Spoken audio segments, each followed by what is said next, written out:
The door was sealed with a sound that felt final, a thick wooden thud followed by the scrape of iron sliding into place, as if the city itself had drawn a breath and decided never to release it again. Dust shook loose from the beams and drifted down in the narrow room, catching briefly in the pale strip of light near the ceiling before settling onto bodies, straw, and skin. Outside, boots retreated along the cobbles, their rhythm fading into the distance, and someone murmured a prayer meant more to soothe themselves than those abandoned within. Then there was nothing but the breathing, ragged and uneven, of the quarantine block. The air inside had weight. It pressed against the lungs, warm and wet, thick with the sourness of waste and the sweet sick odor of decay. Smoke from a dying brazier clung stubbornly to everything, stinging the eyes while failing to warm the body. Straw pallets lay crowded together, their once yellow fibers now darkened with sweat, blood, and other fluids no one wanted to name. Flies gathered in lazy clouds, disturbed only when someone weakly waved a hand to shoo them away. Thomas stood just inside the door, the echo of his protest still ringing uselessly in his ears.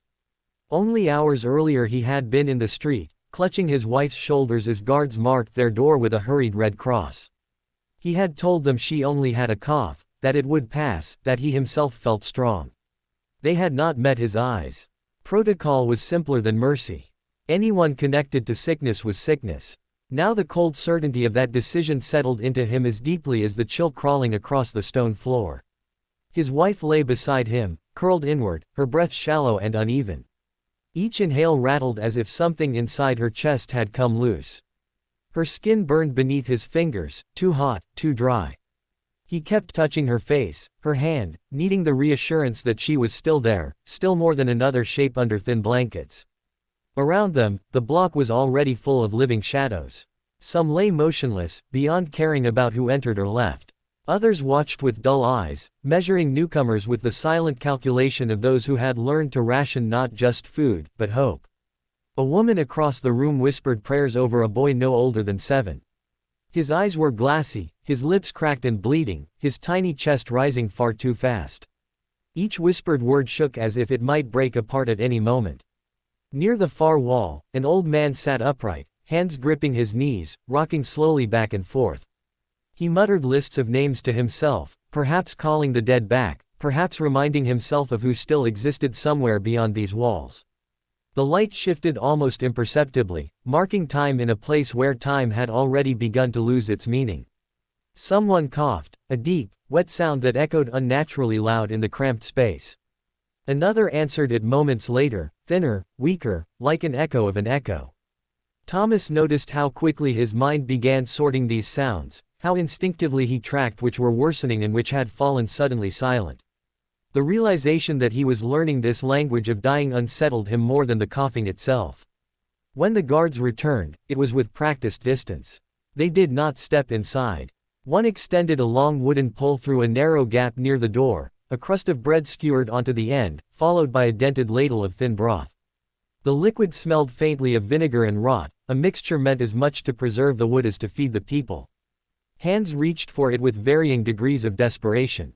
Some moved too slowly. No one argued. Hunger had already learned to coexist with resignation. Night arrived not with darkness alone, but with cold. The brazier had been allowed to die, perhaps deliberately.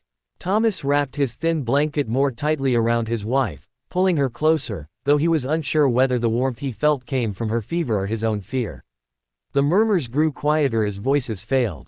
Somewhere in the gloom, someone laughed sharply, suddenly, the sound cracking through the silence like breaking glass. It startled everyone, then faded into ragged sobbing. Thomas leaned down, speaking into his wife's ear. He told her stories of ordinary things, the way the river shimmered in summer, the smell of fresh bread cooling on their windowsill, the sound of market bells on a clear morning. He spoke faster as her grip weakened, pouring words into the space between breaths, as if sound itself could tether her to the world. She stirred once, eyes fluttering, and managed something like a smile that cut deeper than any scream might have. Sometime before dawn, her breathing changed. Thomas felt it before he heard it, a slowing, a loosening. He held her hand, counting breaths as he had begun counting everything, and realized with a hollow calm when the numbers simply stopped adding up. The strip of light crept down the wall with cruel indifference, eventually touching her face and revealing what his heart already knew. He did not cry out.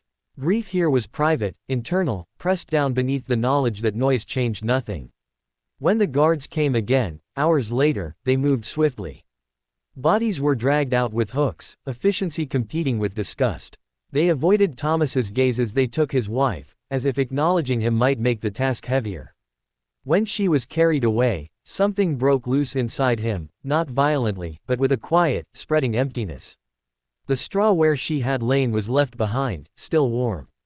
As the door closed once more, sealing them in again, Thomas sat beside the empty space and stared forward. The quarantine block breathed around him, a slow, collective exhale of suffering. He realized then that the block was not merely holding the sick apart from the city. It was teaching its own harsh lessons, stripping people down to endurance and memory, determining who would emerge marked forever and who would never leave at all. Silence woke them first, not the gentle kind that came with exhausted sleep, but a hollow absence where routine should have been. Thomas opened his eyes expecting the scrape of boots, the familiar clatter of the food pole, the muttered orders outside the door. Instead there was only the soft rustle of bodies shifting and the distant creak of wood as the quarantine block settled into the morning cold. The light near the ceiling looked sharper than usual, untouched by shadow from passing guards. Something had changed. At first no one moved. Experience had taught them that hope was dangerous, that expecting kindness only widened the wound when none came. Minutes stretched thin, stomachs cramped, lips cracked. Still, no sound from beyond the sealed door. Finally the old man by the wall pushed himself upright, joints snapping like dry twigs. He shuffled closer to the door and pressed his forehead against it, listening. His breathing hitched, then stilled. "There is nothing," he whispered, voice hoarse. "No one." A murmur spread through the survivors, thin and uncertain. Thomas forced himself to stand, legs trembling beneath him. Each movement reminded him how little remained of his former strength. He joined the others near the door, laying his palm flat against the rough wood. It felt colder than before, as if the city beyond had drawn away from it entirely. He imagined shuttered windows, empty streets, the red crosses spreading outward until containment meant abandonment.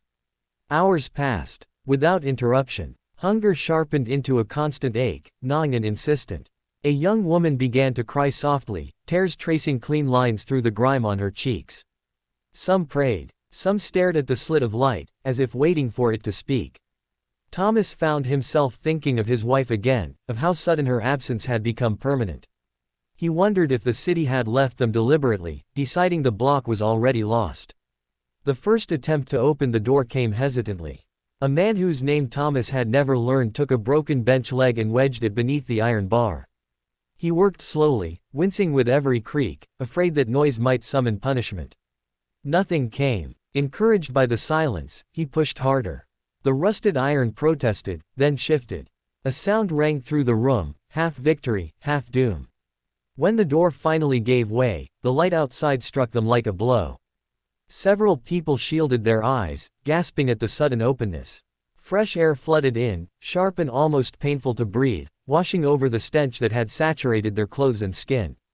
Thomas stepped forward cautiously, every instinct warning him that this freedom carried a cost. The street beyond was eerily empty. Doors were boarded shut, some marked with faded symbols, others hastily nailed without ceremony. Weeds pushed through the gaps in the cobblestones, reclaiming ground abandoned by human feet. A cart lay overturned nearby, its contents long looted or rotted. No guards. No neighbors watching from windows.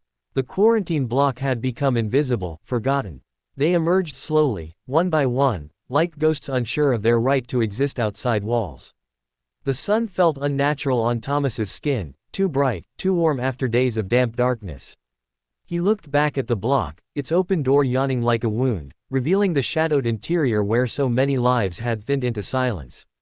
He half expected to hear coughing behind him, the familiar rhythm calling him back. Instead there was only wind. "Is this freedom?" someone asked quietly. No one answered. They did not disperse immediately. Habit kept them clustered together, bodies still seeking shared warmth and reassurance. Thomas recognized the fear in their hesitation.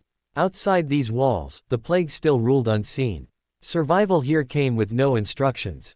He felt exposed, stripped of even the grim certainty the quarantine had offered. Inside, death was inevitable but contained. Outside, it was unpredictable. A bell rang in the far distance, faint but unmistakable. It was not an alarm, but a funeral toll, slow and measured. Thomas followed its echo with his eyes, imagining another district being sealed, another block filling with the frightened and the condemned. The city had learned how to isolate suffering, how to move it around like refuse without ever confronting it. They began to scatter eventually, drawn by instinct toward memories of homes that might still stand. Thomas walked without direction, his steps uneven, his body lighter than it should have been. Every alley seemed haunted, every closed door a reminder of how easily a life could be erased with a painted symbol and a nailed plank.